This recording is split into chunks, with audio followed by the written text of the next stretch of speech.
নমস্কার। আজকে আমরা একটি গুরুত্বপূর্ণ বিষয় নিয়ে উপস্থিত হয়েছি। সে বিষয়টি হচ্ছে নেচার অফ ডিসিশন মেকিং বা বা এর যে মৌলিক যে বৈশিষ্ট্য রয়েছে ডিসিশন মেকিংয়ের, সেগুলি নিয়ে আজকে আমরা আলোচনা করব। এই আলোচনাটা শুরু করার পূর্বে আমরা সহজভাবে বুঝে নিতে চাই যে ডিসিশন কি, ডিসিশন মেকিং কি। ডিসিশন বলতে সাধারণভাবে বোঝায় যে এটি একটি সিগনিফিক্যান্ট বা এফেক্টিভ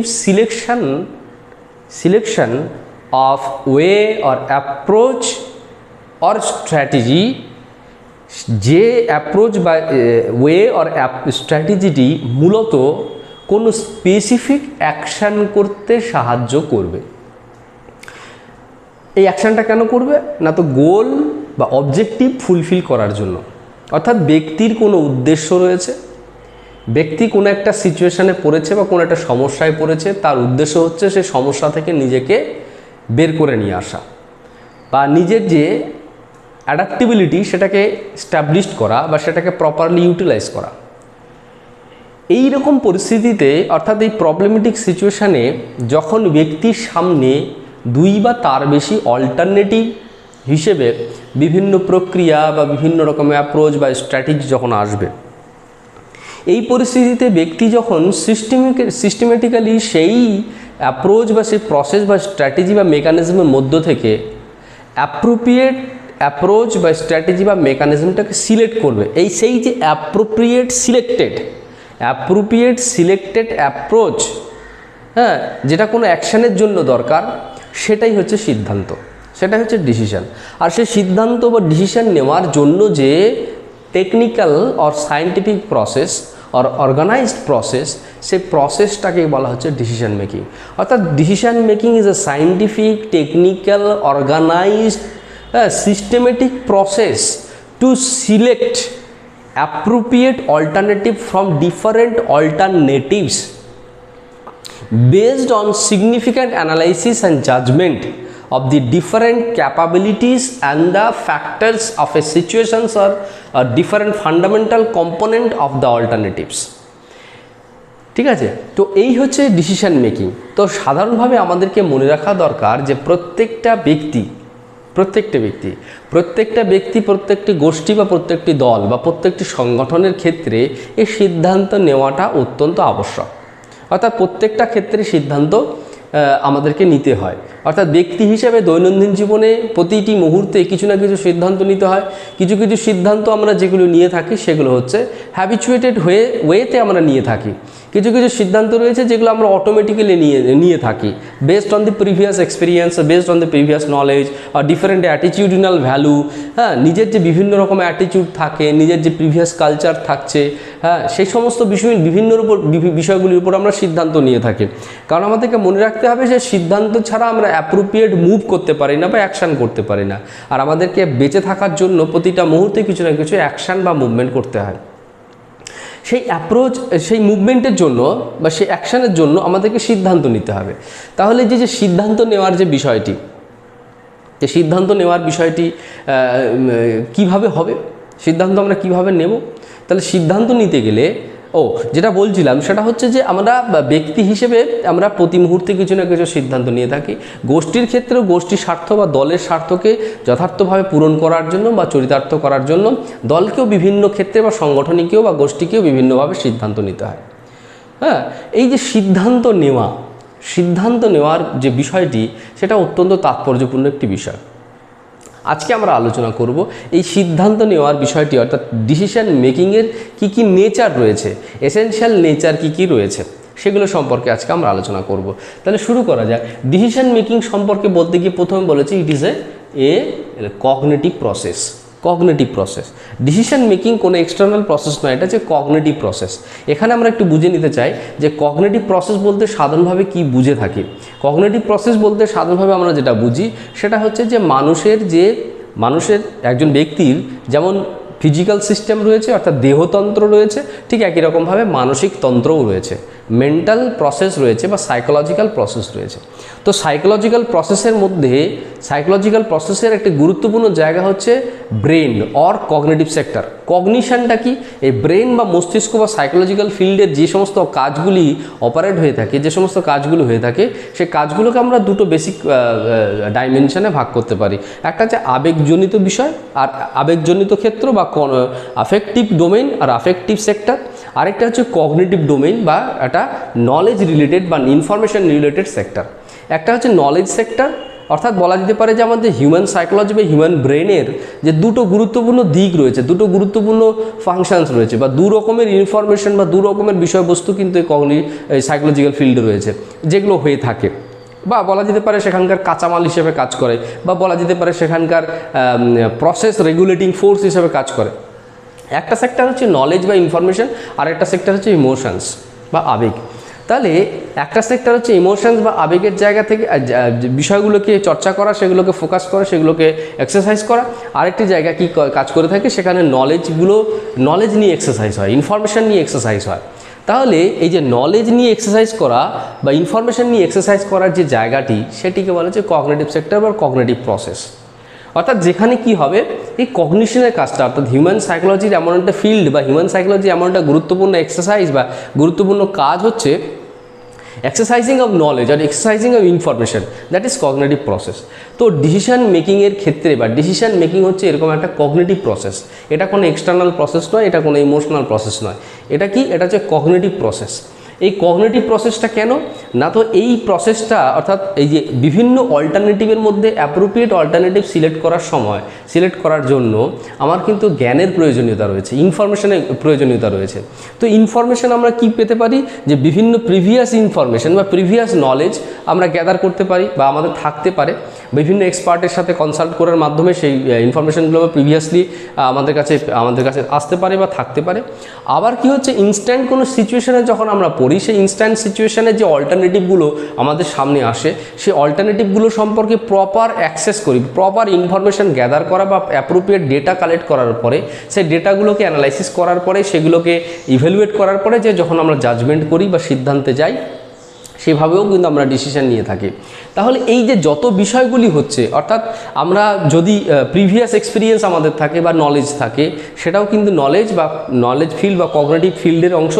একই রকমভাবে আমরা যখন বিভিন্ন অল্টারনেটিভ সম্পর্কে ইনফরমেশন বা নলেজগুলোকে গ্যাদার করার পরে সেগুলোকে চর্চা করছি, সেগুলোকে নিয়ে বিচার করছি, সেগুলোকে মূল্যায়ন করছি, সেটাও হচ্ছে কিন্তু আমাদের যে হিউম্যান সাইকোলজি কগনিটিভ ফিল্ড, সে কগনিটিভ ফিল্ডে কিন্তু সে কাজটি হচ্ছে। অর্থাৎ ইভ্যালুয়েশনের কাজটি বা থিঙ্কিংয়ের কাজটি, থিঙ্কিং বলতে এখানে বলতে চাইছি যে what is thinking? Thinking is a psychological analysis of any facts or any information or knowledge. যখন কোনো জ্ঞান বা ফ্যাক্টস বা কোনো বিষয়বস্তুকে যখন সাইকোলজিক্যাল ফিল্ডে আমরা অ্যানালাইসিস করছি, দ্যাট ইজ থিঙ্কিং। তাহলে এগুলো প্রত্যেকটাই কী হচ্ছে, যে থিঙ্কিং, ইভ্যালুয়েশন, জাজিং, হ্যাঁ, এই প্রত্যেকটি বিষয় আর receiving the information from the alternative সম্পর্কে যে ইনফরমেশনগুলোকে রিসিভ করছি, সেই সমস্ত প্রক্রিয়া বা সেই সমস্ত কাজগুলি কিন্তু আমাদের কগনিটিভ ফিল্ডেই সম্পন্ন হচ্ছে। তাই সেই জন্য বলা হচ্ছে যে decision making is A cognitive process. It is not the affective or other thing. It is a cognitive process. It is not external process. It is a cognitive process. Cognitive practice বা cognitive exercise এর মাধ্যমে কিন্তু এটা হয়ে থাকে। একই রকমভাবে যদি বলা যেতে পারে, একটা গোষ্ঠীর মধ্যে বা একটা দলের মধ্যে বহুজন মানুষ বা বহু ব্যক্তি রয়েছে, সে ব্যক্তির যে কগনিশন, তার কিন্তু একটা কালেকটিভ রিফ্লেকশন আমরা দেখতে পাই। প্রথম ব্যক্তি, দ্বিতীয় ব্যক্তি, তৃতীয় ব্যক্তি, এরকমভাবে যতজন ব্যক্তি থাকে, প্রত্যেকেই তাদের বিচারগুলি, তাদের যে ভাবনাগুলি, তাদের যে এক্সপিরিয়েন্সগুলো, তাদের যে এক্সারসাইজড যে কনসেপ্টগুলি, সেই এক্সারসাইজড কনসেপ্টগুলোকে কিন্তু সবার সামনে প্রকাশ করে, সেইগুলোকে বিচার বিশ্লেষণ করার পরেই কিন্তু সেই সম্পর্কে সিদ্ধান্ত নেয়। অর্থাৎ সিদ্ধান্ত যে বিষয়টি, সেটা টোটালি কগনিটিভ ওরিয়েন্টেড আর কগনিটিভ প্রসেস। কগনিটিভ ওরিয়েন্টেড গ্রুপের ক্ষেত্রে কগনিটিভ ওরিয়েন্টেড প্রসেস, একই রকমভাবে ব্যক্তির ক্ষেত্রে কমপ্লিটলি কগনিটিভ প্রসেস। ব্যক্তি কিন্তু কগনিটিভ ওয়েতে কাজটা করে থাকে, গ্রুপের ক্ষেত্রে বা গোষ্ঠীর ক্ষেত্রে সে কাজটি কিন্তু কগনিটিভ স্টার্টিংয়ে কগনিটিভ প্রসেসের মাধ্যমে, কগনিটিভ অ্যাক্টিভিটিসের মধ্য দিয়ে সে বিষয়গুলি রিলিজড হয়, কিন্তু রিলিজড হওয়ার পর সেগুলোকে এক্সিকিউশন বা সেগুলো সম্পর্কে সিলেকশন করার পর প্রত্যেকের ওপিনিয়ন নিয়ে সেটা একটা এক্সটার্নালি কাজটা সম্পন্ন হতে পারে, কিন্তু সেক্ষেত্রেও সেটা কগনিটিভ ওরিয়েন্টেড প্রসেস। সেই জন্য decision making is A cognitive oriented process, এটা কিন্তু আমাদেরকে মনে রাখতে হবে। দ্বিতীয় ক্ষেত্রে বলা হচ্ছে it is a technical process to analyse the alternatives. হ্যাঁ, technical process to analyse the alternatives.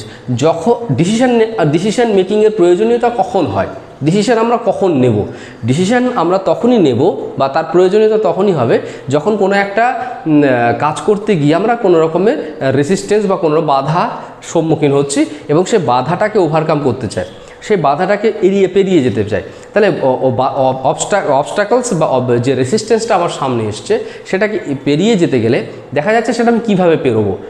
সেখানে যদি দেখা যায় একটাই অল্টারনেটিভ রয়েছে, তাহলে সেখানে সিদ্ধান্ত নেয় একটাই রাস্তা আছে, বাধা অতিক্রম করার একটাই রাস্তা আছে, একমাত্র একটা রাস্তা আছে, সেক্ষেত্রে সিদ্ধান্ত নেওয়ার কিছু নেই।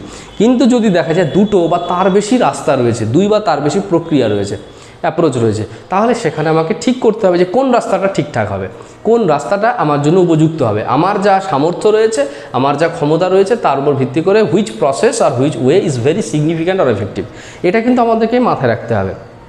তখনই কিন্তু সিদ্ধান্ত নেওয়ার প্রয়োজনীয়তা আছে। তাহলে অল্টারনেটিভ না থাকলে সেখানে সিদ্ধান্তর যে বিষয়টি সেটা কিন্তু আসবে না। সেজন্য alternative must be present at the time to make decision, অর্থাৎ ডিসিশন মেকিংয়ের জন্য অল্টারনেটিভের প্রয়োজনীয়তা রয়েছে। অর্থাৎ অল্টারনেটিভসগুলোর মধ্য থেকে স্পেসিফিক অল্টারনেটিভ সিলেকশনের প্রক্রিয়াটি ডিসিশন মেকিং। উইদাউট অল্টারনেটিভ অর্থাৎ different types of alternatives no one can regulate the process of decision.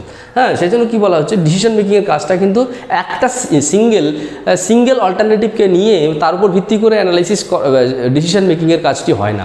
Decision মেকিংয়ের কাজ হতে গেলে মিনিমাম যেটা দরকার হয় সেটা হচ্ছে সেখানে দুটো বা তার বেশি অল্টারনেটিভ থাকতে হবে এবং সে দুটো বা তার বেশি যে অল্টারনেটিভ থাকছে সেই অল্টারনেটিভের মধ্য থেকে নির্দিষ্ট অল্টারনেটিভ সিলেকশনের কাজটা কিন্তু ডিসিশন মেকিং। এরপরে তৃতীয় যে বিষয়টি বলা হয়েছে, it is a process to ensure effective outcome of action by ignoring wastage and chance probability. Ignoring wastage and chance probability, এই দুটো জিনিস আমাদেরকে মনে রাখতে হবে যে ডিসিশন মেকিংটা কি। ডিসিশন মেকিংয়ের মাধ্যমে প্র্যাকটিক্যালি আমরা দুটো জিনিসকে এনশিওর করতে পারবো। কি কি? এক নম্বর হচ্ছে যে আমি যে কাজটা করছি, আমি যে ইন্টারাকশানটা করছি, সেই কাজটা বা ইন্টারাকশানটার যে রেজাল্ট হবে বা তার যে ফাইন্ডিংস হবে, সে ফাইন্ডিংসটা এফেক্টিভ, সেটা তার এফেক্টিভনেসটাকে আমি এনশিওর করতে পারবো through the organized decision making or through the scientific or technical decision making process.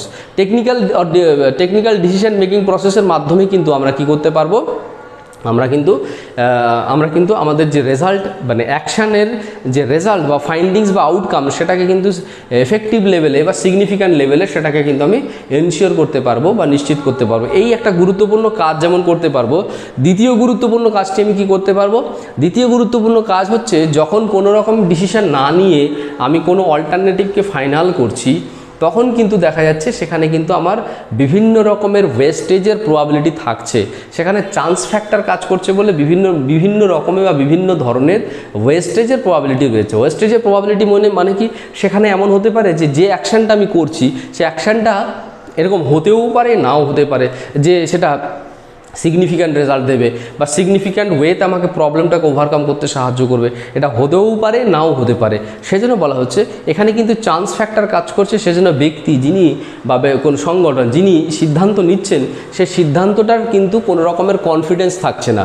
অর্থাৎ যদি কনফিডেন্টের সাথে সিদ্ধান্ত নিতে হয়, তাহলে সেক্ষেত্রে কিন্তু অর্গানাইজড ওয়েতে, সায়েন্টিফিক ওয়েতে আমাকে কি করতে হবে, ডিসিশন নিতে হবে। এর ফলে কি হবে, ওয়েস্টেজকে আমি ইগনোর করতে পারবো, আমি চান্স ফ্যাক্টরকে ইগনোর করতে পারবো, কনফিডেন্টকে বিল্ড করতে পারবো।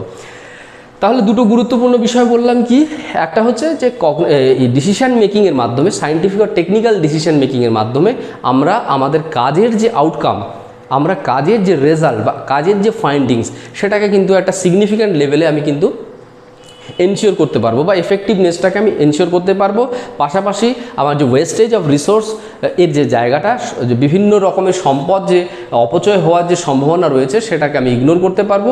পাশাপাশি যে চান্স ফ্যাক্টরটা কাজ করছে ওয়েস্টেজের ক্ষেত্রে, সে চান্সের জায়গাটিকে রিডিউস করে দিয়ে কনফিডেন্ট লেভেলটাকে স্ট্যাবলিশড করা যাবে by making the capability and the action, that action will create an effective outcome to overcome the problem or the situation. এইটা কিন্তু আমাদেরকে মনে রাখতে হবে। এরপরে যেটা বলা হচ্ছে decision making is A continuous process. এটা কিন্তু সাডেনলি শুরু হলো আর সাডেনলি স্টপ হয়ে গেল এমনটা নয়, কারণ আমরা আলোচনা প্রসঙ্গে বলেইছি যে প্রিভিয়াস এক্সারসাইজ, প্রিভিয়াস ইনফরমেশন। তার মানে প্রিভিয়াস এক্সারসাইজ ইনফরমেশন মানে কোনো একটা সিচুয়েশনে আমি কোনো একটা সিদ্ধান্ত নিয়েছি, কিছু একটা কাজ করেছি, রেজাল্ট পেয়েছি। রেজাল্ট পজিটিভ হলেও সেখানে একটা সিদ্ধান্ত আমি ঠিক নিয়েছি কি ঠিক নিইনি সেটা সম্পর্কে আমার একটা মাইন্ডসেট তৈরি হবে। একই রকমভাবে আমি যে সিদ্ধান্তটা নিয়ে পজিটিভ রেজাল্ট পেয়েছি সে তার পরিপ্রেক্ষিতেও আমার একটা মাইন্ডসেট তৈরি হবে। নেগেটিভ রেজাল্ট পেয়েছি, মডারেট রেজাল্ট পেয়েছি, প্রত্যেকটা ক্ষেত্রে একটা মাইন্ডসেট তৈরি হবে। তাহলে ইনফরমেশনটা বা নলেজটা কিন্তু আমার সাইকোলজিক্যাল ফিল্ডে রয়ে গেছে। এরকম বলার কিছু নেই যে প্রত্যেকটা ডিসিশন মেকিং মানে ডিসিশান একদম সিগনিফিক্যান্ট 100-এ 100, প্রত্যেকটা অ্যাকশানই প্রত্যেকটা ডিসিশনই 100-এ 100 সিগনিফিক্যান্ট আর এফেক্টিভ হবে এমনটা নয়। এখানে কিন্তু বিভিন্ন রকমের ভেরিয়েবিলিটির বা বিভিন্ন রকমের কন্ডিশনস বা সিচুয়েশানস বা বিভিন্ন ফ্যাক্টরের পারফরমেন্সের উপর বা তাদের ইনফ্লুয়েন্সের উপর কিন্তু অনেকটা নির্ভর করে যে তার রেজাল্টটা ঠিকঠাক হবে কিনা। অর্থাৎ ডিফারেন্ট এক্সটার্নাল যে ফ্যাক্টর রয়েছে সেই এক্সটার্নাল ফ্যাক্টরের ইনফ্লুয়েন্স কিন্তু আমাদের ডিসিশনের মধ্যে থাকতে পারে। তো যেহেতু যে ডিসিশনটা আমরা নিলাম, ডিসিশনটা এফেক্টিভ হবে কি হবে না, কোনো একটা ক্ষেত্রে এফেক্টিভ কিছুটা হলো, আচ্ছা একই রকমভাবে পরবর্তীতে যখন আমি একই রকমের সিচুয়েশান আসছে সেখানে কিন্তু কি করছি, সেই ডিসিশনের যে জায়গাটিতে যেটা আমি রেজাল্ট পেয়েছিলাম তার ভিত্তিতে যে আমি একটা কনক্লুশনে গিয়েছিলাম, একটা মত তৈরি হয়েছিল, ভাবনা তৈরি হয়েছিল, সেখানে কিন্তু সেটা কিন্তু স্টোর হবে, সেটা কিন্তু আবার রিফ্লেক্ট হবে। সুতরাং ডিসিশন মেকিং কোনো একটা সিচুয়েশানে তৈরি হলো আবার হঠাৎ করে থেমে গেল, শেষ হয়ে গেল এমনটা নয়। এটা কন্টিনিউয়াসলি লাইফ লং প্রসেস। অর্থাৎ জীবনের প্রতিটা মুহূর্তেই আমার ডিসিশন মেকিংয়ের প্রয়োজনীয়তা রয়েছে এবং জীবনের প্রতিটা মুহূর্তেই যে আমি যে ডিসিশন মেকিংয়ের মাধ্যমে যে নলেজ বা ইনফরমেশনটাকে গ্যাদার করে থাকি সেই নলেজ বা ইনফরমেশনের কিন্তু রিফ্লেকশন বা ইউজ আমি কিন্তু দেখতে পাবো। এটা কিন্তু আমাদেরকে মনে রাখতে হবে। Therefore it is A continuous process. এরপরে কি বলা হচ্ছে, decision making is a process to make balance between capability and action to overcome the problem. হ্যাঁ, এখানে কি হচ্ছে, এটা কিন্তু বেসিক্যালি আমাদেরকে একটা গুরুত্বপূর্ণ সমতা বিধান করতে সাহায্য করবে বা একটা ব্যালেন্স ক্রিয়েট করতে সাহায্য করবে। কিসের ব্যালেন্স ক্রিয়েট করতে সাহায্য করবে?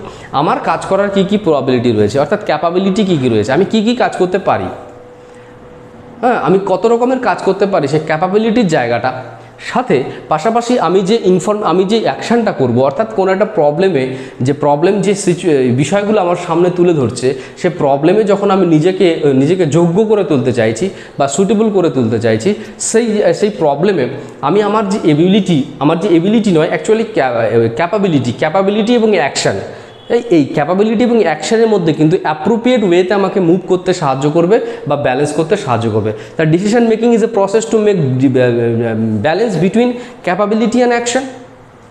যদি এরকমটা দেখা যায় যে কোনো একজন ব্যক্তি সিদ্ধান্ত নিচ্ছে কিন্তু তার সেই সিদ্ধান্ত সাথে কখনোই তার যে নিজস্ব সামর্থ্য বা কর্মক্ষমতা বা ক্যাপাবিলিটি রয়েছে সেটার মধ্যে কোনো রকমের ব্যালেন্স তিনি করেননি, সেটাকে কখনো অ্যাসিমিলেট করেননি, সেটার সাথে কোনো রকমের কানেক্টিভিটি করেননি, তাহলে এরকম পরিস্থিতি বা এরকম অবস্থাতে সেই ব্যক্তির যে রেজাল্টটা আসবে, ডিসিশনের যে রেজাল্টটা আসবে বা আসতে পারে, সেটা কিন্তু অনেকটাই চান্স ফ্যাক্টরের উপর দাঁড়িয়ে থাকবে বা সেটা প্রবাবিলিটির উপর দাঁড়িয়ে থাকবে যে হতেও পারে সেটা সিগনিফিক্যান্ট বা এফেক্টিভ, নাও হতে পারে সেটা সিগনিফিক্যান্ট বা এফেক্টিভ, হতেও পারে সেটা যে ওয়েস্টেজকে প্রোটেক্ট করছে, রেসিস্ট করছে, এফেক্টিভ আউটকামকে এনশিওর করছে, আবার এটাও হতে পারে যে এফেক্টিভ আউটকামকে এনশিওর করতে পারছে না, ওয়েস্টেজকে রেসিস্ট করতে পারছে না, এরকম হতে পারে। তো সেই জন্য বলা হচ্ছে it is very important to make balance between capability and action. এবং সবার শেষে যেটা রয়েছে সেটা হয়েছে, এটা বলা হয়েছে কি, এই goal directed process based on place, situation and time.